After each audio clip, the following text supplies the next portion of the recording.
Hi hello ಎಲ್ಲರಿಗೂ ನಮಸ್ಕಾರ. ನಾನು ಪ್ರಜ್ವಲ್. ಚಾಲೆಂಜ್ ಕೋಚಿಂಗ್ ಕ್ಲಾಸಸ್ ಇನ್ನೂರು ವತಿಯಿಂದ ನಾವು EVS ಕ್ಲಾಸಸ್ನ ಯಾವುದಪ್ಪ ಅಂತಂದರೆ ರಿವರ್ಸ್ ಆಫ್ ಇಂಡಿಯಾದ್ದು ಪಾರ್ಟ್ 4ನೇ ಪಾರ್ಟ್ ಅನಿಸುತ್ತೆ ಇದು. ಇದರಲ್ಲಿ ಪೆನಿನ್ಸುಲಾ ರಿವರ್ಸ್ ಬಗ್ಗೆ ಮಾತಾಡ್ತಾ ಇದ್ವಿ. ಪೆನಿನ್ಸುಲಾ ರಿವರ್ಸ್ ಅಂದರೆ ದಕ್ಷಿಣ ಭಾರತದ ನದಿಗಳ ಬಗ್ಗೆ. ಯಾವ್ಯಾವ ದಕ್ಷಿಣ ಭಾರತದ ನದಿಗಳು? ಕೃಷ್ಣ, ಗೋದಾವರಿ, ಮಹಾನದಿ, ನರ್ಮದಾ, ತಾಪಿ. ನಾವು ಉತ್ತರ ಭಾರತದ ನದಿಗಳು ಅಂದರೆ ಹಿಮಾಲಯನ್ ರಿವರ್ಸ್ ಬಗ್ಗೆ ನಾನು ಆಲ್ರೆಡಿ ಮಾತಾಡಿದೆ. ಅವೆಲ್ಲ ಹಿಮಾಲಯದಿಂದ ಒರಿಜಿನೇಟ್ ಆಗ್ತಾವಲ್ವಾ, ಅದಕ್ಕೆ ನಾವು ಹಿಮಾಲಯನ್ ರಿವರ್ಸ್ ಅಂತ ಕರಿತೀವಿ. ಇವಾಗ ಇವು ಒರಿಜಿನೇಟ್ ಆಗೋದು ಅಂದರೆ ಇವು ನದಿಗಳ ಹುಟ್ಟೋದು, ನದಿಗಳ ಉಗಮ ಸ್ಥಾನ ದಕ್ಷಿಣ ಭಾರತದಲ್ಲಿ ಮಳೆಯಿಂದ ಆಗ್ತದೆ. ಇವು ಉತ್ತರ ಭಾರತದ ನದಿಗಳಿಗಿಂತ ಭಾಳ ಡಿಫ್ರೆಂಟ್ ಆಗಿರುತ್ತೆ. ಅದ್ರ ಬಗ್ಗೆ ಡೀಟೇಲ್ಡ್ ಆಗಿ ಇನ್ಫಾರ್ಮೇಷನ್ ನಾನು ನಿಮಗೆ ಹೇಳ್ತಾ ಹೋಗ್ತೀನಿ. ಅದನ್ನು ನೀವು ಒಂದು ನೋಟ್ಸ್ ಜೊತೆಗೆ ನೋಟ್ಸನ್ನು ತಗೊಂಡು ನೀಟಾಗಿ ಬರ್ಕೊತಾ ಹೋಗಿ, ಓಕೆನಾ? ಫಸ್ಟ್ ನೋಡಿ, ಇಲ್ಲಿದೆ ನೋಡಿ, ಪೆನಿನ್ಸುಲಾರ್ ರಿವರ್ಸ್ ಅಂದರೆ ಏನಪ್ಪ? ಪೆನಿನ್ಸುಲಾರ್ ರಿವರ್ಸ್ ಅಂದರೆ ದಕ್ಷಿಣ ಭಾರತದ ನದಿಗಳು, ದ್ವೀಪಕಲ್ಪದ ನದಿಗಳಂತ ಹೇಳ್ತಾರಲ್ವಾ. ನೀವೇನು ಬರ್ಕೋರಿ? ದಕ್ಷಿಣ ಭಾರತದ ನದಿಗಳು. ನೋಡಿ, ಇದು ದಕ್ಷಿಣ ಭಾರತ. ಮೇಲೆಲ್ಲ ನಾವು ನೋಡ್ತಿದ್ವಿ ಹಿಮಾಲಯದೊಳಗಡೆ ಇಲ್ಲಿ ಸ್ನೋ ಇರ್ತದೆ, ಇಲ್ಲಿಲ್ಲ, ಇಲ್ಲಿ ಕಾಡಿರುತ್ತೆ. ಕಾಡು ಮತ್ತು ಬೆಟ್ಟಗಳಿಂದ ವೆಸ್ಟರ್ನ್ ಘಾಟ್ಸು, ಈಸ್ಟರ್ನ್ ಘಾಟ್ಸು ಮತ್ತು ವಿಂಧ್ಯ ಪರ್ವತ ಶ್ರೇಣಿಗಳು, ಅಲ್ಲಿಂದ ಏನಾಗ್ತವೆ? ಇವು ಒರಿಜಿನೇಟ್ ಆಗ್ತವೆ. ಒರಿಜಿನೇಟ್ ಅಂದರೆ ಉಗಮ ಸ್ಥಾನ. ಸೀಸನಲ್ ರೈನ್ ಫೆಡ್ ಅಂತ ನೋಡ್ರಿ. First important point peninsular rivers ಬಗ್ಗೆ, ಅವು ಸೀಸನಲ್ ಆಗಿರ್ತವೆ. ಅಂದರೆ ರೈನ್ ಫೆಡ್ ಅಥವಾ ಸೀಸನಲ್ ಅಂದರೆ ಯಾವಾಗ ಮಳೆಗಾಲ ಬರುತ್ತೆ, ಯಾವಾಗ ಮಳೆ ಆಗುತ್ತೆ ಅವಾಗ ಇಲ್ಲಿ ನೀರು ತುಂಬ್ಕೊತವೆ. ಮಳೆ ಇರೋದಿಲ್ಲ, ನೀರೇ ಇರೋದಿಲ್ಲ, ಬತ್ತಿ ಹೋಗ್ಬಿಡ್ತವೆ, ಓಕೆನಾ? ಮಳೆಗಾಲದಲ್ಲಿ ನೀರು ಜಾಸ್ತಿ. ಋತುಮಾನದ ದಿನಗಳು ಅಂದರೆ ಯಾವಾಗ ಸೀಸನ್ ಇರ್ತೈತಿ, ಅಂದರೆ ಯಾವಾಗ ಮಳೆಗಾಲ ಇರ್ತೈತಿ ಅವಾಗ ಇದ್ರೊಳಗಡೆ ನೀರು ಇರ್ತವೆ. Dependent entirely on monsoon Reigns ಅಂತ. ಮಾನ್ಸೂನ್ ರೈನ್ಸ್ ಅಂದ್ರೆ ಇವಾಗ ಬರುತ್ತಲ್ವ, ಮಳೆಗಾಲದಲ್ಲಿ ಬರ್ತಾ ಇದೆಯಲ್ವ ಮಳೆನ, ಅದ್ರ ಮೇಲೇ ಡಿಪೆಂಡೆಂಟ್ ಆಗಿರ್ತಾವೆ. ಯಾವುವು? ಪೆನಿನ್ಸುಲಾರ್ ರಿವರ್ಸ್ ಅಂದರೆ ದಕ್ಷಿಣ ಭಾರತದ ನದಿಗಳು. ನೆಕ್ಸ್ಟು, ಸಂಪೂರ್ಣವಾಗಿ ಮುಂಗಾರು ಮಳೆಯನ್ನೇ ಅವಲಂಬಿಸಿ, ಹಿಂಗಾರು ಮಳೆ ಅಲ್ಲ, ಮುಂಗಾರು ಮಳೆ ಮೇಲೆ ಡಿಪೆಂಡೆಂಟ್ ಆಗಿರ್ತಾವೆ. ಯಾಕಂದರೆ ಮುಂಗಾರು ಮಳೆ ನಮಗೆ ಜಾಸ್ತಿ ಹೊಡೆಯುತ್ತೆ, ಅದರಿಂದ ನದಿ ಕೂಡ ತುಂಬಿಕೊಳ್ಳುತ್ತೆ, ಓಕೆನಾ? ಸಮ್ಮರ್ ಶ್ರಿಂಕೇಜ್ ಅಂದರೆ ಯಾವಾಗ ಬೇಸಿಗೆ ಬರುತ್ತೆ ಸಮ್ಮರ್ ಒಳಗಡೆ ಇವೆಲ್ಲ ಶ್ರಿಂಕ್ ಆಗಿಬಿಟ್ಟು, ಅಂದರೆ ಇಷ್ಟು ದೊಡ್ಡ ನದಿ ಇರುತ್ತಲ್ವ ಅವಾಗ ಪೂರ್ತಿ ಚಿಕ್ಕದು ಸಣ್ಣದ ಹಳ್ಳ ಥರ ಆಗಿಬಿಡುತ್ತೆ, ಅವಾಗ ಪೂರ್ತಿ ಸಣ್ಣದಾಗಿಬಿಡುತ್ತೆ. During hot summers water level shrinks or dries ಅಂತ. ಅಂದರೆ ನೀರು ಪೂರ್ತಿ ಕಡಿಮೆ ಆಗುತ್ತೆ, ಒಂದು ಇಲ್ಲ ಪೂರ್ತಿ ಬತ್ತೋಗ್ಬಿಡುತ್ತೆ. ಒಂದು ಭೀಮಾ ನದಿ ಅದೆಲ್ಲ ಬತ್ತೋಗ್ಬಿಡುತ್ತೆ, ಅದರೊಳಗಡೆ ಇಲ್ಲಿ ನದಿ ಐತ ಅಂತ ಗೊತ್ತಾಗಲ್ಲ. ಕೃಷ್ಣ ನದಿ ಪೂರ್ತಿ ಸಣ್ಣದಾಗಿ ಹರಿಯುತ್ತೆ, ಓಕೆನಾ? ಬಟ್ ಯಾವಾಗ ಮಳೆ ಬರುತ್ತೆ ಅವಾಗ ಬೃಹತ್ತಾಕಾರದಾಗ ದೊಡ್ಡದು ಫಾರ್ಮ್ ಆಗಿ ತೊಗೊಳುತ್ತೆ, ಓಕೆನಾ? ಅದಕ್ಕೆ ಇದನ್ನು ಸೀಸನಲ್ ರಿವರ್ಸು, ಪೆನಿನ್ಸುಲಾರ್ ರಿವರ್ಸ್ ಅಥವಾ ದಕ್ಷಿಣ ಭಾರತ ನದಿಗಳಿಗೆ ಸೀಸನಲ್ ರಿವರ್ಸ್ ಅಂತ ಕರೀತಾರೆ, ಓಕೆನಾ? Next, shorter courses generally shorter distance then Himalayan rivers. ನೋಡ್ರಿ, ನಾವು ಹಿಮಾಲಯನ್ ರಿವರ್ಸ್ ಹೋದಾಗ ಮುಂದೆ ಹೇಳಿದ್ವಿ, ಅವು ಲಾಂಗ್ ಇರ್ತವೆ ಮತ್ತು ಡೀಪ್ ಆಗಿರ್ತವೆ, ಅಂದರೆ ಉದ್ದವಾಗಿ ಹರಿತವೆ ಮತ್ತು ಆಳವಾಗಿರ್ತವೆ. ಬಟ್ ಇವು ಹಂಗಲ್ಲ, ಶಾರ್ಟ್ ಆಗಿ ಭಾಳ ದೂರ ಹೋಗೋಂಗಿಲ್ಲ. ಹಿಮಾಲಯನ್ ರಿವರ್ಸು ಇಂಡಿಯಾದ ಲಾರ್ಜೆಸ್ಟ್ ಅಥವಾ ಲಾಂಗೆಸ್ಟ್ ರಿವರೇ ಅದು ಗಂಗಾ ರಿವರ್, ಹೌದಲ್ವಾ? ಬಟ್ ಅದ್ರ ಕಂಪೇರ್ ಮಾಡಿದರೆ ನಾವು ಕೃಷ್ಣ ನದಿ, ಗೋದಾವರಿ ನದಿ ಅವೆಲ್ಲ ಚಿಕ್ಕದಾಗಿರ್ತವೆ, ಓಕೆನಾ? ನೆಕ್ಸ್ಟ್, ಹಿಮಾಲಯದ ನದಿಗಳಿಗಿಂತ ಕಡಿಮೆ ಉದ್ದ ಹೊಂದಿವೆ. ಇದನ್ನು ನೀವು ನೆನ್ಪಿಟ್ಕೋಬೇಕು, ಓಕೆನಾ? ಮುಂದೆ ನೋಡೋಣ. ನಾವು ಪೆನಿನ್ಸುಲಾರ್ ರಿವರ್ಸ್ನ 2 ಭಾಗಗಳಾಗಿ ಮಾಡ್ತೀವಿ. ಸ್ಟಾರ್ಟಿಂಗು ಇಂಡಿಯನ್ ರಿವರ್ಸ್ನ 2 ಭಾಗ ಮಾಡಿದ್ವಿ, ಒಂದು ಹಿಮಾಲಯನ್ ಮತ್ತು ಇನ್ನೊಂದು ಪೆನಿನ್ಸುಲಾರ್ ಅಂತ. ಈಗ ಪೆನಿನ್ಸುಲಾರ್ ರಿವರ್ಸ್ ದಕ್ಷಿಣ ಭಾರತದ ನದಿಗಳಲ್ಲಿ ನಾವು 2 ಭಾಗಗಳನ್ನಾಗಿ ಮಾಡ್ತೀವಿ. ಯಾವಾಗ ಗೊತ್ತಾ? ಈಸ್ಟ್ ಫ್ಲೋಯಿಂಗ್ ರಿವರ್ಸ್ ಅಂದರೆ ಪೂರ್ವಕ್ಕೆ ಹರಿಯುವ ನದಿಗಳು. ನಾನು ನಿನ್ನೆ ಹೇಳಿದ್ದೆ, ಇದು ಇಂಡಿಯಾ ಮ್ಯಾಪ್ ಅಂತ ತಿಳ್ಕೊಳ್ಳಿ. ಇಂಡಿಯಾ ಮ್ಯಾಪ್ ಈತ ಅಂದರೆ ಇದು ಈಸ್ಟು, ಇದು ವೆಸ್ಟ್. ಅಂದರೆ ಈಸ್ಟ್ಗೆ ಹರ್ಕೊಂಡು ಹೋಗಿ ಯಾವುದು ಬಂಗಾಳದ ಕೊಲ್ಲಿನ, ಬೇ ಆಫ್ ಬೆಂಗಾಲ್ನ ಸೇರಿಕೊಳ್ಳುವಂಥ ನದಿಗಳಿಗೆ ಏನಂತ ಕರಿತೀವಿ ನಾವು? ಈಸ್ಟ್ ಫ್ಲೋಯಿಂಗ್ ರಿವರ್ಸ್ ಅಂತ ಕರಿತೀವಿ. ಫಾರ್ ಎಕ್ಸಾಂಪಲ್, ಗೋದಾವರಿ ನದಿ, ಕೃಷ್ಣಾ ನದಿ, ಕಾವೇರಿ ನದಿ, ಮಹಾನದಿ. ನೆನ್ಪಿಟ್ಕೊಳ್ಳಿ, ಗೋದಾವರಿ, ಕೃಷ್ಣ, ಕಾವೇರಿ ಮತ್ತು ಮಹಾನದಿ. ಇಲ್ಲಿ ಬರ್ತದೆ ನೋಡಿ, ಇಲ್ಲಿ ನೆನ್ಪಿಟ್ಕೊಳ್ಳಿ, ಗೋದಾವರಿ, ಕೃಷ್ಣ, ಕಾವೇರಿ, ಮಹಾನದಿ. ಗೋದಾವರಿ ನದಿ, ಕೃಷ್ಣಾ ನದಿ, ಕಾವೇರಿ ನದಿ, ಮಹಾನದಿ ಇವೆಲ್ಲ ಪೂರ್ವಕ್ಕೆ ಹರಿದು ಬಂಗಾಳ ಕೊಲ್ಲಿ ಅಥವಾ ಬೇ ಆಫ್ ಬೆಂಗಾಲ್ನ ಸೇರ್ಕೊಂತವೆ. ಬೇ ಆಫ್ ಬೆಂಗಾಲ್ ಅಂದ್ರೆ ಬಂಗಾಳ ಕೊಲ್ಲಿನ ಸೇರ್ಕೊಂತವೆ. ಬಂಗಾಳ ಕೊಲ್ಲಿನ ಸೇರ್ಕೊಳ್ಳುವಂತ ನದಿಗಳ್ಯಾವು? East flowing rivers. ನಾವು 2 ಭಾಗ ಮಾಡಿದ್ವಿ. ಪೆನಿನ್ಸುಲಾ ರಿವರ್ ಒಳಗಡೆ ಮೊದಲನೇ ಭಾಗ ಈಸ್ಟ್ ಫ್ಲೋಯಿಂಗ್ ರಿವರ್ಸ್, ಪೂರ್ವಕ್ಕೆ ಹರಿಯುವ ನದಿಗಳು. ಮತ್ತೆ 2ನೇ ಭಾಗ ವೆಸ್ಟ್ ಫ್ಲೋಯಿಂಗ್ ರಿವರ್ಸ್, ಅಂದ್ರೆ ಪಶ್ಚಿಮಕ್ಕೆ ಹರಿಯುವ ನದಿಗಳು. Flow west into Arabian sea through rift valley, Narmada. ನೋಡಿ, ಅಂದ್ರೆ ವೆಸ್ಟ್ ಅಂದ್ರೆ ಪಶ್ಚಿಮಕ್ಕೆ ಹರಿಯೋದು. ಈಗ ನೋಡ್ರಿ, ನಾನು ಸ್ವಲ್ಪ ದೊಡ್ಡ ಮ್ಯಾಪ್ ಹಾಕ್ತೀನಿ ಅಂತ. ಇಲ್ಲಿ ಕಾಣಿಸುತ್ತೆ ಅನ್ಸುತ್ತೆ. ಇಲ್ಲಿ ಕಾಣಿಸುತ್ತಂತ ನದಿಗಳು ಹಿಂಗ್ ಬಂದು ಹರಿತೈತಿ, ಹಿಂಗ್ ಬಂದು ಇದೆಲ್ಲ ಈಸ್ಟ್ ಕಡೆ ಹೋಗುವಂತ. ಓಕೆನಾ. ನೆಕ್ಸ್ಟ್ ಇಲ್ಲಿ ವೆಸ್ಟ್ ಫ್ಲೋಯಿಂಗ್ ಅದಾವ. ಇಲ್ಲಿಂದ ಬಂದು ಈ ಕಡೆ ಸೇರ್ಕೊಳುತ್ತೆ, ಇಲ್ಲಿಂದ ಬಂದು ಈ ಕಡೆ ಸೇರ್ಕೊಳುತ್ತೆ. ಒಂದು ನರ್ಮದಾ ಅಂತ ಐತಿ, ಒಂದು ತಾಪಿ ಅಂತ ಐತಿ. ಓಕೆನಾ. ಇವೆರಡು ನರ್ಮದಾ ಮತ್ತೆ ತಾಪಿ ನದಿಗಳು ವೆಸ್ಟ್ ಫ್ಲೋಯಿಂಗ್. ವೆಸ್ಟ್ ಅಂದ್ರೆ ಇಲ್ಲಿ ಅರೇಬಿಯನ್ ಸಿ ಇರ್ತೈತಿ. ಏನಿರ್ತೈತಿ? ಅರೇಬಿಯನ್ ಸಿ ಇರ್ತದೆ. ಅರೇಬಿಯನ್ ಸಮುದ್ರ, ಅರಬ್ಬಿ ಸಮುದ್ರ.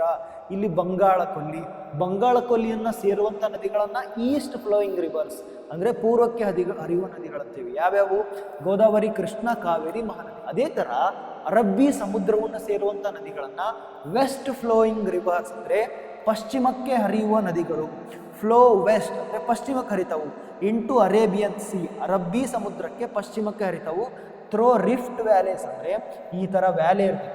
2 ಬೆಟ್ಟ ಅಂತ ತಿಳ್ಕೊರಿ. 2 ಬೆಟ್ಟದ ಮಿಡಲ್ ಈ ತರ ಜಾಗ ಇರ್ತದೆ. ಇದೊಂದು ಬೆಟ್ಟ, ಇದು ಮಿಡಲ್ ಜಾಗ ಇರ್ತದೆ, ಅಲ್ಲಿ ಹರಿತಾವು. ಓಕೆನಾ. ಯಾವ್ಯಾವು? ಒಂದು ನರ್ಮದಾ ಮತ್ತೆ ತಾಪಿ.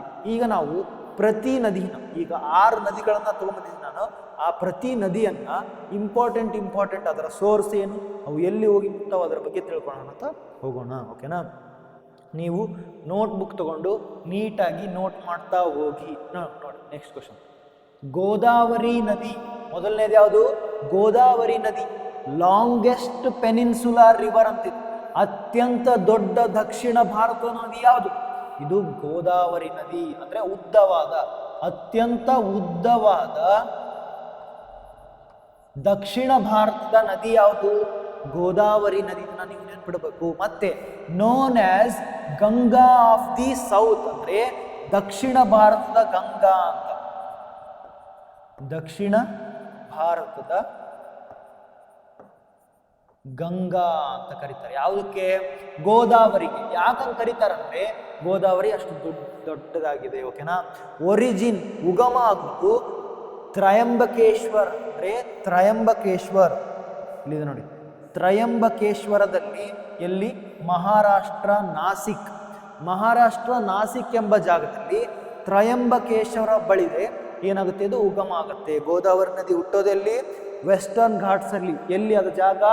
ತ್ರಯಂಬಕೇಶ್ವರ್. ಅಂತ್ಯ ಆಗೋದು ಬೇ ಆಫ್ ಬೆಂಗಾಲ್. ಇದು ನೋಡ್ರಿ, ಇದು ಪೂರ್ವಕ್ಕೆ ಹರಿಯುವ ನದಿಗಳೆಲ್ಲ ಬಂಗಾಳ ಕೊಲ್ಲಿನೇ ಸೇರೋದು. ಗೋದಾವರಿ, ಕೃಷ್ಣ, ಕಾವೇರಿ, ಮತ್ತಿನ್ನೊಂದಿದೆ, ಒಂದು ನಿಮಿಷ. ಗೋದಾವರಿ, ಕೃಷ್ಣ, ಕಾವೇರಿ, ಮಹಾನದಿ. ಮಹಾನದಿ. ಗೋದಾವರಿ, ಕೃಷ್ಣ, ಕಾವೇರಿ, ಮಹಾನದಿ. ಗೋದಾವರಿನ ದಕ್ಷಿಣ ಭಾರತದ ಗಂಗೆ ಅಂತ, ದಕ್ಷಿಣದ ಗಂಗೆ ಅಂತ ಕರೀತಾರೆ. ನೆಕ್ಸ್ಟ್, ಇದು ಅತ್ಯಂತ ಉದ್ದವಾದ ನದಿ. ಯಾವುದು? ದಕ್ಷಿಣ ಭಾರತದ ಅತ್ಯಂತ ಉದ್ದವಾದ ನದಿ. ಇದು ಹುಟ್ಟೋದೆಲ್ಲಿ? ಮಹಾರಾಷ್ಟ್ರದ ನಾಸಿಕ್ ಬಳಿ ಇರುವಂತ ತ್ರಯಂಬಕೇಶ್ವರ್. ಇಲ್ಲಿ ತ್ರಯಂಬಕೇಶ್ವರ್ ಅನ್ನೋ ಜಾಗದಲ್ಲಿ ಹುಟ್ಟುತ್ತೆ. ಬೇ ಆಫ್ ಬೆಂಗಾಲ್ ಅಂದ್ರೆ ಬಂಗಾಳ ಕೊಲ್ಲಿನ ಹೋಗಿ ಸೇರ್ಕೊಳ್ಳುತ್ತೆ. ಓಕೆನಾ. ಅರ್ಥ ಆಯ್ತಾ? ಮತ್ತೆ ಮುಂದೋಗೋಣ. ನೋಡಿ, ಇದು ಗೋದಾವರಿ ನದಿನ ಇಂದ ಆಗುವಂತ ಒಂದು ಜಲಪಾತ. ಓಕೆನಾ. Next, Krishna river. ಇವಾಗ ನೋಡೋಣ ಕೃಷ್ಣಾ ನದಿ ಬಗ್ಗೆ. ನೋಡೋಣ. ಕೃಷ್ಣಾ ನದಿ ಹುಟ್ಕೊಳ್ಳೋದು ಮಹಾಬಳೇಶ್ವರದಲ್ಲಿ.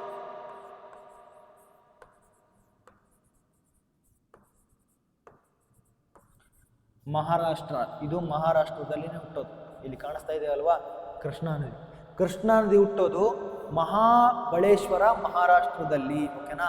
ಇದರ ಟ್ರಿಬ್ಯೂಟರೀಸ್ ಯಾವ್ಯಾವ ಅಂದ್ರೆ ಅತ್ಯಂತ ದೊಡ್ಡವು ಭೀಮ ಮತ್ತೆ ತುಂಗಭದ್ರ.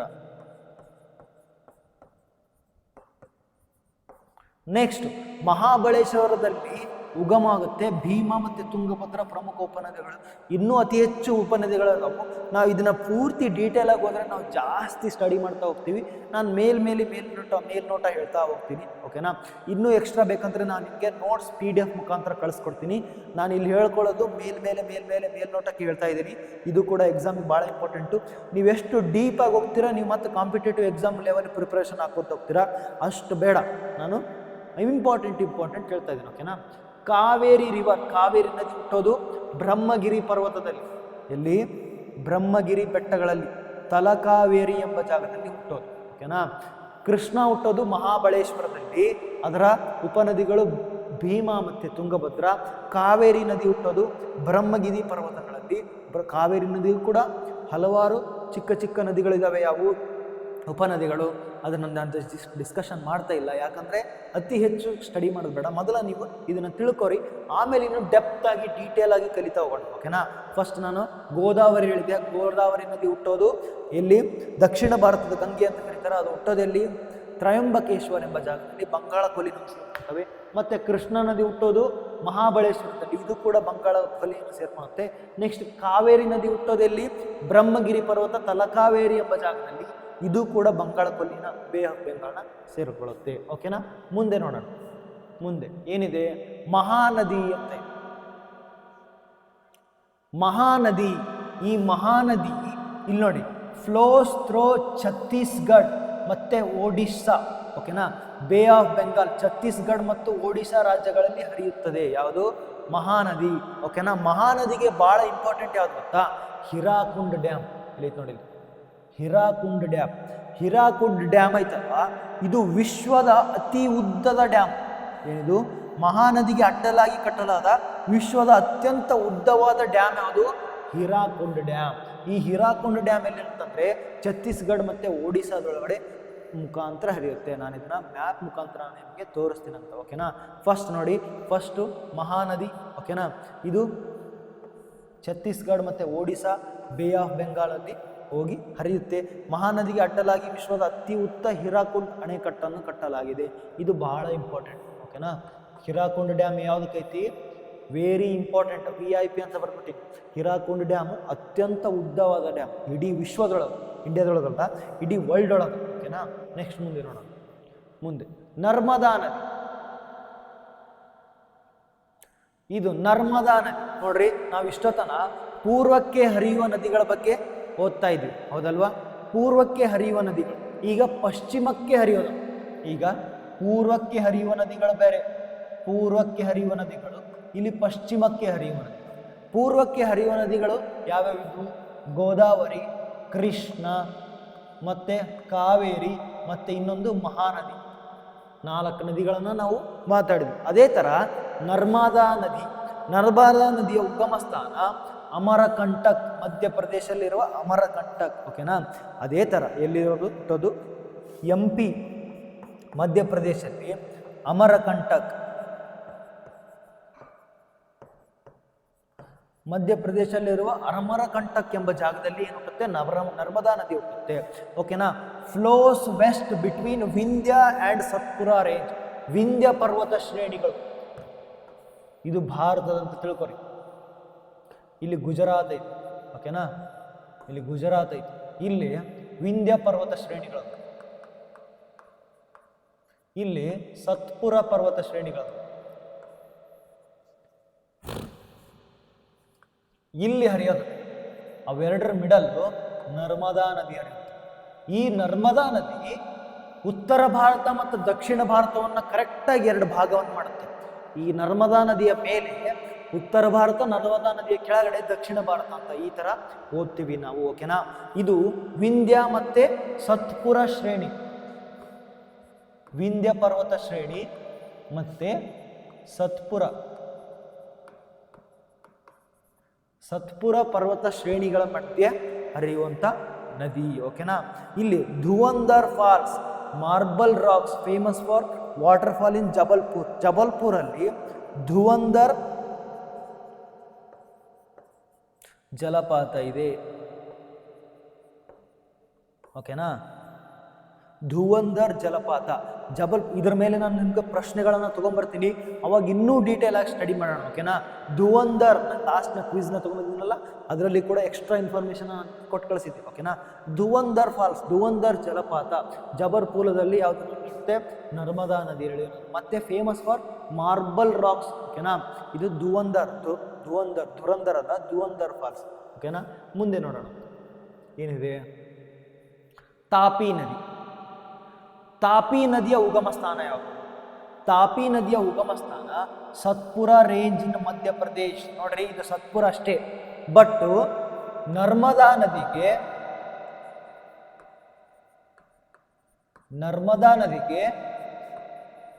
ವಿಂಧ್ಯ ಮತ್ತೆ ಸತ್ಪುರ ಪರ್ವತ ಶ್ರೇಣಿಗಳು ಎರಡೂ ಇಂಪಾರ್ಟೆಂಟು.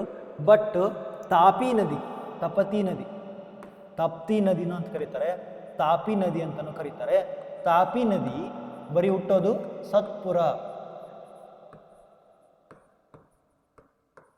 ಸತ್ಪುರ ಪರ್ವತ ಶ್ರೇಣಿಗಳಲ್ಲಿ. ಓಕೆನಾ? ಇದು ಮಧ್ಯಪ್ರದೇಶನ ಸತ್ಪುರ ಪರ್ವತ ಶ್ರೇಣಿಗಳಲ್ಲಿ ಉಗಮ ಆಗೋದು. ವೆಸ್ಟ್ ಫ್ಲೋಯಿಂಗ್ ಅಂದರೆ ಹೋಗಿ ಅರಬ್ಬಿ ಸಮುದ್ರ ಸೇರುತ್ತೆ. ಇದು ಅರಬ್ಬಿ ಸಮುದ್ರ, ಅರೇಬಿಯನ್ ಸೀನ ಸೇರೋದು. ಇದು ಅರೇಬಿಯನ್ ಸೀನಾ ಸೇರೋದು. ನರ್ಮದಾ ನದಿಗೆ ಸಮಾಂತರವಾಗಿ ಪಶ್ಚಿಮಕ್ಕೆ ಹರಿಯುತ್ತೆ. ಹಂಗಂದ್ರೆ ಹೆಂಗೆ ಗೊತ್ತಾ? ಇಲ್ಲಿ ನರ್ಮದಾ ನದಿ ಹಿಂಗೆ ಹರಿಯಾಕತೈತಿ ಅಂತ ತಿಳ್ಕೊ. ಓಕೆನಾ? ಹಿಂಗೆ ಹರಿಯಾಕತೈತಿ. ಇಲ್ಲಿ ವಿಂಧ್ಯ ಪರ್ವತ ಶ್ರೇಣಿಗಳು, ಇಲ್ಲಿ ಸತ್ಪುರ ಅದಾವ. ಸತ್ಪುರ ಪರ್ವತ ಅಂದರೆ ಇಲ್ಲಿ ಬೆಟ್ಟಗಳು, ಈ ಥರ ಬೆಟ್ಟಗಳು, ಇಲ್ಲಿ ಬೆಟ್ಟಗಳು. ಈ ಕಡೆ ತಾಪಿ ಅಥವಾ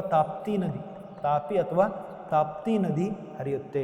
ಇದು ಮಧ್ಯಪ್ರದೇಶ್, ಮಹಾರಾಷ್ಟ್ರ ಮತ್ತು ಗುಜರಾತ್ ಡಿಸ್ಟಿಕ್ ಮುಖಾಂತರ ಹರಿಯುತ್ತೆ. ಓಕೆನಾ? ಅರ್ಥ ಆಯ್ತಾ? ನಾನು ಏನೇನು ಹೇಳಿದೆ?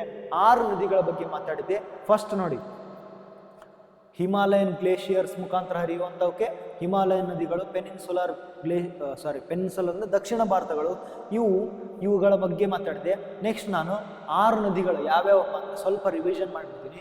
ಫಸ್ಟಿಂದ ಗೋದಾವರಿ ನದಿ. ಓಕೆನಾ? ಗೋದಾವರಿ ನದಿ ಹುಟ್ಟೋದೆಲ್ಲಿ? ಗಂಗಾ ಆಫ್ ದಿ ಸೌತ್, ದಕ್ಷಿಣ ಭಾರತದ ಗಂಗೆ ಅಂತ ಕರೀತಾರೆ. ಉಗಮ ಸ್ಥಾನ ತ್ರಯಂಬಕೇಶ್ವರ್, ವೆಸ್ಟರ್ನ್ ಘಾಟ್ಸ್, ಮಹಾರಾಷ್ಟ್ರದಲ್ಲಿ ಹುಟ್ಟುತ್ತೆ. ನೆಕ್ಸ್ಟ್ ಇದು ಅಂತ್ಯವಾಗೋದು ಬೇ ಆಫ್ ಬೆಂಗಾಲ್, ಬಂಗಾಳ ಕೊಲ್ಲಿಯಲ್ಲಿ ಅಂತ್ಯ ಆಗುತ್ತೆ. ನೆಕ್ಸ್ಟ್ ಕೃಷ್ಣ ಮತ್ತು ಕಾವೇರಿ ನದಿ ಹುಟ್ಟೋದು. ಕೃಷ್ಣ ನದಿ ಹುಟ್ಟೋದು ಮಹಾಬಲೇಶ್ವರದಲ್ಲಿ, ಎಲ್ಲಿ? ವೆಸ್ಟರ್ನ್ ಘಾಟ್ಸ್, ಎಲ್ಲಿ? ನೆಕ್ಸ್ಟ್ ನಿಯರ್ ಮಹಾರಾಷ್ಟ್ರದಲ್ಲಿ ಇರೋದು ಮಹಾಬಲೇಶ್ವರದಲ್ಲಿ ಇದು ಹುಟ್ಟುತ್ತೆ. ಮತ್ತು ತುಂಗಭದ್ರಾ ಮತ್ತು ಭೀಮಾ ಅನ್ನೋ 2 ಉಪನದಿಗಳದವು. ತುಂಗಭದ್ರಾ ನದಿಗೆ TB ಡ್ಯಾಮ್, ತುಂಗಭದ್ರಾ ಡ್ಯಾಮ್ ಇದೆ. ಓಕೆನಾ? ಅದು ಕೂಡ ಫೇಮಸ್ ಕರ್ನಾಟಕದಲ್ಲಿ. ಕಾವೇರಿ ನದಿಗೆ ಬ್ರಹ್ಮಗಿರಿ ಪರ್ವತದಲ್ಲಿ, ಎಲ್ಲಿ?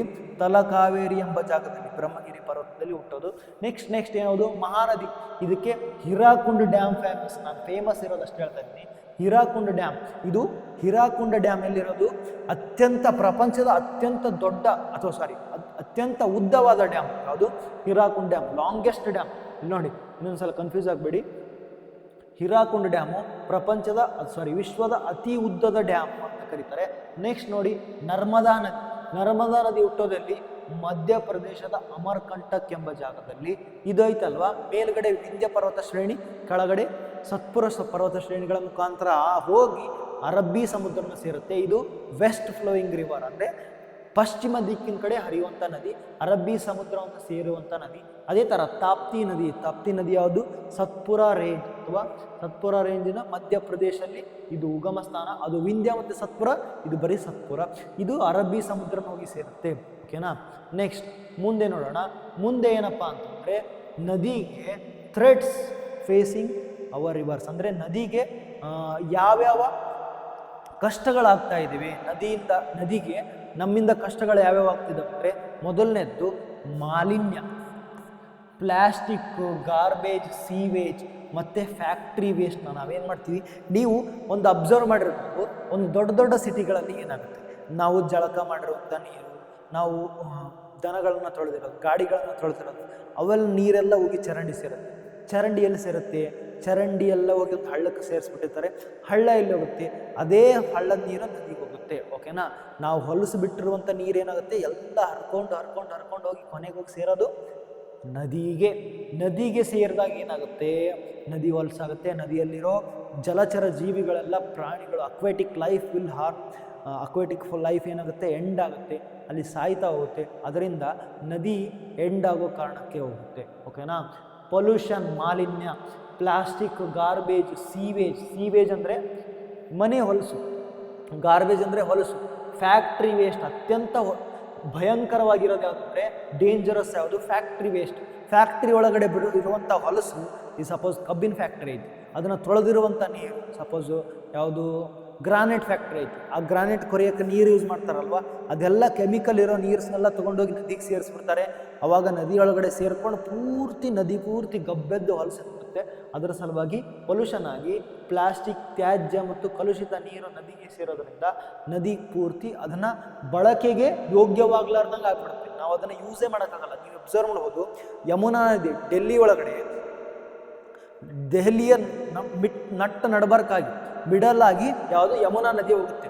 ಆ ಡೆಲ್ಲಿಯಲ್ಲಿ ನವದೆಹಲಿ ನಮ್ಮ ದೇಶದ ಕ್ಯಾಪಿಟಲ್, ನಮ್ಮ ಹಿರಿಮೆ, ಆ ಡೆಲ್ಲಿಯಲ್ಲಿರುವಂಥ ಹೊಲಸು ನೀರು ಎಲ್ಲ ಹೋಗಿ ಯಮುನಾ ನೀರೊಳಗೆ ಬಿಡ್ತಾವು. ಯಮುನಾ ನೀರನ್ನ ತಗೊಂಡು ಕುಡಿಯೋದಲ್ಲ, ಅದರೊಳಗಡೆ ಸ್ನಾನ ಮಾಡಿದ್ರು ನಮಗೆ ಏನಾಗ್ತಾವು, ಸ್ಕಿನ್ ಡಿಸೀಸಸ್ ಆಗ್ತಾವು. ಅಷ್ಟು ಪೊಲ್ಯೂಟೆಡ್ ಆಗಿಬಿಟ್ಟೈತೆ ಯಾವುದು ಯಮುನಾ ರಿವರ್. ಅದರ ಸಲುವಾಗಿ ನಮ್ಗೆ ಇಂಪಾರ್ಟೆಂಟ್ ಏನಂದರೆ ನದಿಯನ್ನು ಕಾಪಾಡಬೇಕು, ನಮ್ಮ ಹೊಲಸು ನೀರುಗಳನ್ನು ನದಿಯೊಳಗಡೆ ಬಿಡಬಾರ್ದು. ನೆಕ್ಸ್ಟ್ ಡಿಫಾರೆಸ್ಟೇಷನ್, ಅರಣ್ಯ ನಾಶ ಆಗೋದ್ರಿಂದ ನೋಡ್ರಿ, ನಿಮ್ಗೆ ಇಂಪಾರ್ಟೆಂಟ್ ವಿಷಯ ಹೇಳ್ಬೇಕಿತ್ತು. ಕಾವೇರಿ ನದಿ ಮೊದಲು ಬೃಹತ್ ಆಕಾರದಾಗ ನಡೀತಿತ್ತಂತ, 12 ತಿಂಗಳು ಹರಿತಿತ್ತಂತ, ಯಾವಾಗ ಮಳೆ ಆಗೋದ್ರಿಂದ. ಬಟ್ ಇವಾಗ ವೆಸ್ಟರ್ನ್ ಘಾಟ್ಸ್ನ ಕಡ್ದು ಅಲ್ಲಿ ಮಳೆ ಕಡಿಮೆ ಆಗತ್ತೆ. ಮಳೆ ಕಡಿಮೆ ಆಗೋದ್ರಿಂದ ಕಾವೇರಿ ನದಿ ಕೂಡ ಸಣ್ಣದಾಗ್ತದೆ. ಮೊದಲು ಜನ ಹೇಳ್ತಿದ್ರು ಕಾವೇರಿ ನದಿಯನ್ನು ಈ ದಂಡೆಯಿಂದ ಆ ದಂಡೆಗೆ ದಾಟಕ್ಕಾಗ್ತಿದ್ದಿಲ್ಲ. ಸಮ್ಮರ್ ಒಳಗಡೆ ಕೂಡ ಅಷ್ಟು ದೊಡ್ಡದಾಗಿ ಹರಿತಿತ್ತು, ಯಾಕಂದರೆ ಅಷ್ಟು ಮಳೆ ಬೀಳ್ತಿತ್ತು. ಯಾಕೆ ಅಷ್ಟು ಮಳೆ ಬೀಳ್ತಿತ್ತು, ಅಷ್ಟು ಕಾಡಿತ್ತು. ಬಟ್ ಇವಾಗೆಲ್ಲ ಕಾಡನ್ನು ನಾಶ ಮಾಡಿ ಅರ್ಬನೈಸೇಷನ್, ಬಿಲ್ಡಿಂಗ್ ಕಟ್ಟೋದ್ರಿಂದ ಏನಾಗ್ತಿದೆ, ಈಗ ಹಳ್ಳ ಆದಂಗೆ ಆಗ್ಬಿಟ್ಟಿದೆ, ಅಷ್ಟು ಚಿಕ್ಕದಾಗಿ ಹರಿತಾ ಇದೆ. ಈಗ ಮಳೆಗಾಲದಲ್ಲಿ ಅಂತೂ ಹರಿಯುತ್ತೆ, ಬಟ್ ಬೇಸಿಗೆ ಕಾಲದಲ್ಲಿ ಹಳ್ಳದ ಥರ ಹರಿಯುತ್ತೆ. ಅದು ಪ್ರಾಬ್ಲಮ್. ಡಿಫಾರೆಸ್ಟ್ ಅಂದರೆ ಕಾಡುಗಳನ್ನು ನಾಶ ಮಾಡೋದರಿಂದ ಮಳೆ ಕಡಿಮೆ ಆಗುತ್ತೆ. ಮಳೆ ಕಡಿಮೆ ಆಗೋದ್ರಿಂದ ನದಿಗಳು ಕೂಡ ಕಡಿಮೆ ಆಗ್ತಾ ಹೋಗುತ್ತೆ. ವಾಟರ್ ವೇಸ್ಟೇಜ್, ನೀರಿನ ಪೋಲು, over use of fresh water, ಜಾಸ್ತಿ ಯೂಸ್ ಮಾಡೋದ್ರಿಂದ ಏನಾಗುತ್ತೆ, ನೀರು ವೇಸ್ಟ್ ಆಗುತ್ತೆ. ನಮಗೆ ಎಷ್ಟು ಅಗತ್ಯವಾಗಿರುತ್ತೆ ಅಷ್ಟೇ ನೀರನ್ನು ನಾವು ಬಳಸಬೇಕು. ಓಕೆನಾ. ನೆಕ್ಸ್ಟ್ ಮುಂದೆ ಹೋಗೋಣ ಅಂತ, ಹೆಂಗೆ ನಾವು ನದಿಯನ್ನು ಉಳಿಸೋದಕ್ಕೆ ಹೆಲ್ಪ್ ಮಾಡ್ಬೋದು. ಓಕೆನಾ. Don't throw plastic in river ponds, ನದಿ ಮತ್ತು ಜಲಾಶಯಗಳಲ್ಲಿ ಪ್ಲಾಸ್ಟಿಕ್ ಹಾಕಬೇಡಿ. ಫಾರ್ ಎಕ್ಸಾಂಪಲ್, ನೀವು ಎಲ್ಲಿ ಪ್ಲಾಸ್ಟಿಕ್ನ ಹಾಕಬೇಡಿ. ಪ್ಲಾಸ್ಟಿಕ್ ಎಲ್ಲಿ ಹಾಕ್ತಿರಲ್ಲ ಅಲ್ಲಿ ಪೊಲ್ಯೂಷನ್ ಆಗ್ತದೆ. ನೀವು ಪ್ಲಾಸ್ಟಿಕ್ನ ತೊಗೊಂಡೋಗಿ ಏನು ಮಾಡಬೇಕು, ತೊಗೊಂಡೋಗಿ ಕಸದ ಪುಟ್ಟಿಲಿ ಹಾಕಬೇಕು, ಅಥವಾ ಮಾರ್ನಿಂಗು ಏನು ಬರುತ್ತೆ, ಮುನ್ಸಿಪಾಲ್ಟಿ ವೆಹಿಕಲ್ಸ್ ಬರ್ತಾವೆ, ಅದರೊಳಗಡೆ ಹಾಕಬೇಕು. ಅದರೊಳಗಡೆ ಹಾಕೋದ್ರಿಂದ ಅಲ್ಲಿ ಏನಾದರೂ ವೇಸ್ಟ್ ಮ್ಯಾನೇಜ್ಮೆಂಟ್ ಟ್ರೀಟ್ಮೆಂಟ್ ಮಾಡ್ತಾರೆ. ಮತ್ತಿನ್ನು ರದ್ದಿ ಆಯರು ಬರ್ತಾರೆ, ಅವರಿಗೆ ಪ್ಲಾಸ್ಟಿಕ್ನ ಅಥವಾ ಪೇಪರ್ನ ಕೊಡಬೇಕು, ಅದನ್ನು ಒಗೆಯಂಗಿಲ್ಲ. Next save tap water.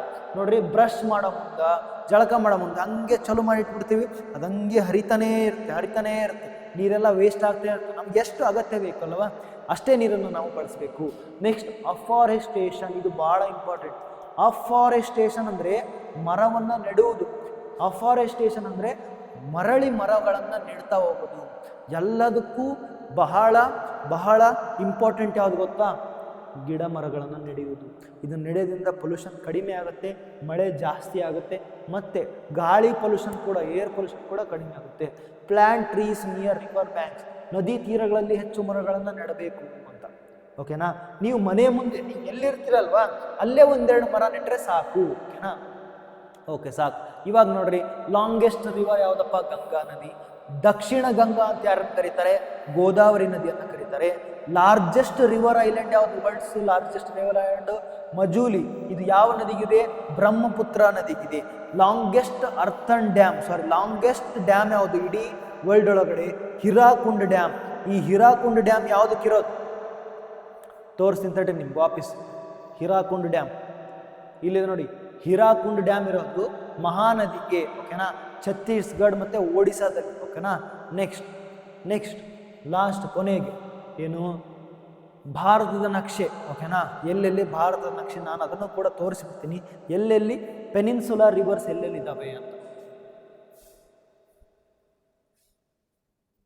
ನಿಮ್ಗೇನಾದರೂ ನೋಟ್ಸ್ ಅಥವಾ ಏನಾದರೂ ಬೇಕಂತಂದರೆ ನೀವೇನು ಕೆಳಗಡೆ ಕೊಟ್ಟಿರ್ತೀನಿ ಒಂದು ಲಿಂಕ್ನ, ಅದನ್ನು ಜಾಯಿನ್ ಆಗೋ ಮುಖಾಂತರ ನಿಮಗೆ ಎಲ್ಲ ನೋಟ್ಸ್ ಮತ್ತು ಎಲ್ಲ ಲಿಂಕ್ಗಳು ಸಿಗ್ತವೆ. ಓಕೆನಾ?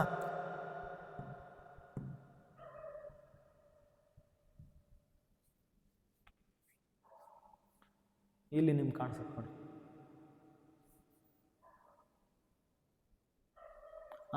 ಇಲ್ಲಿ ನೋಡಿ, ಇಲ್ಲಿ ಕಾಣಿಸ್ತಿರ್ಬೋದು, ಇಷ್ಟು ನದಿಗಳಿದಾವೆ. ನೋಡಿ, ನಾನು ಹೇಳಿದ್ದು ನರ್ಮದಾ ನದಿ ಇಲ್ಲಿ ಐತಿ. ನರ್ಮದಾ ನದಿ, ಇಲ್ಲಿ ವಿಂಧ್ಯ, ಇಲ್ಲಿ ಸತ್ಪುರ, ಇಲ್ಲಿ ಕೆಳಗಡೆ ತಾಪಿ ನದಿ ಐತಿ. ನೆಕ್ಸ್ಟು ಮಹಾನದಿ ಇಲ್ಲಿ ಐತಿ, ಮಹಾನದಿ. ನೆಕ್ಸ್ಟು ಗೋದಾವರಿ ನದಿ ಐತಿ. ಗೋದಾವರಿ ನದಿಗೆ ಇಂದ್ರಾವತಿ, ವೇಯಿಂಗ್ ಗಂಗಾ ಅಂತ ಕೂಡ ಕರೀತಾರೆ. ನೆಕ್ಸ್ಟು ಗಂಗಾ, ಇದು ವೆಸ್ಟರ್ನ್ ದಕ್ಷಿಣ ಭಾರತದ ಗಂಗಾ ಅಂತ, ಸೌದರ್ನ್ ಗಂಗಾ ಅಥವಾ ದಕ್ಷಿಣ ಭಾರತದ ಗಂಗಾ ಅಂತ ಕರೀತಾರೆ. ನೆಕ್ಸ್ಟ್ ಇಲ್ಲಿ ಕೃಷ್ಣಾ ನದಿ ಐತಿ. ಕೃಷ್ಣಾ ನದಿಗೆ ಭೀಮಾ ಬಂದು ಸೇರ್ಕೊಳ್ಳುತ್ತೆ, ತುಂಗಭದ್ರಾ ಬಂದು ಸೇರ್ಕೊಳ್ಳುತ್ತೆ. ನೆಕ್ಸ್ಟ್ ಕಾವೇರಿ ನದಿ ಐತಿ. ಇಲ್ಲೊಂದು ಚಿಕ್ಕದು ಪೆನ್ನಾರ್ ಅಂತ ನದಿನೂ ಐತಿ. ಇಲ್ಲಿ ನೋಡ್ರಿ, ನೀವು ಮೇಲೆ ನೋಡಿದರೆ ಇಲ್ಲಿ ಯಮುನಾ ನದಿ ಐತಿ. ನೆಕ್ಸ್ಟ್ ಗಂಗಾ ನದಿ ಐತಿ. ಗಂಗಾ ನದಿ ಎಷ್ಟು ದೊಡ್ಡದಾಗಿ ಹರಿಯುತ್ತೆ ನೋಡಿ, ಎಲ್ಲಿದೆ ಒಂದು ಇಲ್ಲಿರುತ್ತೆ. ಇಲ್ಲೆಲ್ಲ ಸುಂದರ್ಬನ್ ಡೆಲ್ಟಾ, ಇಲ್ಲೇನೈತಿ ಸುಂದರ್ಬನ್ ಡೆಲ್ಟಾ ಐತಿ. ಇಲ್ಲಿ ಬ್ರಹ್ಮಪುತ್ರ ಬಂದು ಸೇರ್ಕೊಳ್ಳುತ್ತೆ. ಬ್ರಹ್ಮಪುತ್ರ ಬಂದು ಸೇರ್ಕೊಂಡಾಗ ಇದಕ್ಕೆ ಮೇಘನಾ ಅಂತ ಕರೀತಾರೆ. ಗಂಗಾ ಮತ್ತು ಬ್ರಹ್ಮಪುತ್ರ ಬಂದು ಸೇರ್ಕೊಂಡಾಗ ಮೇಘನಾ ಅಂತ ಕರೀತಾರೆ. ಓಕೆನಾ? ನೆಕ್ಸ್ಟ್ ಇಲ್ಲಿ ನೋಡ್ರಿ, ಇಲ್ಲಿ ಇಂಡಸ್ ರಿವರ್ ಐತಿ. ಇಂಡಸ್ ರಿವರ್ಗೆ 5 ನದಿಗಳು ಬಂದು ಸೇರ್ಕೊಂತ, ಒಂದು ಝೇಲಮ್ಮು, ಚೇನಾಬು, ರಾವಿ, ಬೀಸ್, ಸತ್ಲೇಜ್. ಓಕೆನಾ? ಬೀಸ್, ರಾವಿ. ಇದನ್ನ ನೆನ್ಪಿಡ್ಬೇಕಂದ್ರೆ ರವಿಶಂಕರ್ JCB ತಂದ. ರವಿಶಂಕರ್ ಅಂದರೆ ರಾವಿ, ಸತ್ಲಜ್, JCB. ರವಿಶಂಕರ್ನ JCB. ಓಕೆನಾ? ಯಾವ ಥರ ರಾವಿ, ಸತ್ಲಜ್, ಝೇಲಂ, ಚೇನಾಬ್ ಮತ್ತು ಬೀಸ್, ಇವೆಲ್ಲ ಯಾವ ನದಿ ಇವು? ಇಂಡಸ್ ಅಂದರೆ ಸಿಂಧೂ ನದಿನ ಈ ಉಪನದಿಗಳು. ಅದೇ ಥರ ಗಂಗಾ ನದಿಗೆ ಯಮುನಾ, ಗಂಗಾ, ಗೋಮತಿ, ಘಾಗ್ರಾ ಮತ್ತು ಕೋಸಿ ಅಂತ. ಓಕೆನಾ? ಈ ಬ್ರಹ್ಮಪುತ್ರ ನದಿ, ಇದು ನೋಡ್ರಿ ಸಾಂಗ್ ಪೋ ಅಂತ ಕರೀತಾರೆ. ಏನಂತ ಕರೀತಾರೆ? ಸಾಂಗ್ ಪೋ ಅಂತ ಕರೀತಾರೆ. ಓಕೆನಾ? ಅರ್ಥ ಆಗ್ತಿದೆನಾ? ಇದು ನೋಡಿ ಮ್ಯಾಪಲ್ಲಿ ನಿಮ್ಗೆ ಕಾಣಿಸ್ತಿರ್ಬೋದು. ಓಕೆ, ಇವತ್ತಿಗಿಷ್ಟು ಸಾಕು. ಮತ್ತೆ ನಾಳೆ ನಾನು ಇನ್ನೊಂದು ವಿಡಿಯೋದಲ್ಲಿ ಮತ್ತೆ ಇನ್ನೊಂದರಲ್ಲಿ ಸಿಗ್ತೀನಂತ. ಇವತ್ತಿಗೆ ಇಷ್ಟು ಸಾಕು ಮಾಡೋಣ ಅಂತ. ಮತ್ತೆ ನಾಳೆ ನಾನು ಇನ್ನೊಂದು ವಿಡಿಯೋ ಜೊತೆ ಸಿಗ್ತೀನಿ. ಅಲ್ಲಿವರೆಗೆ ಬೈ.